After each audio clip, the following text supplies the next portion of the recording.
எப்பிரியமடா நீயுன்னு பெருமையாவும் ரசிச்சீக பின்பு ஏனையா பிரியாணிக்கும் பீப் மட்டனுக்கும் பேரம் பேசி அனுப்பிச்சீக புரியும் பட்டும்னு சொல்லாமலே வரச்சீக என்ன பண்ண இறுதியா ஒரு நாள் கண்ணாடி பேழக்குள்ள கை காலு வரச்சீக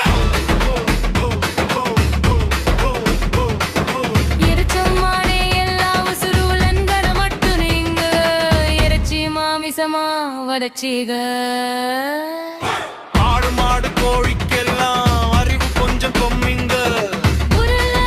அறிவுள்ள பெரிய மக்கா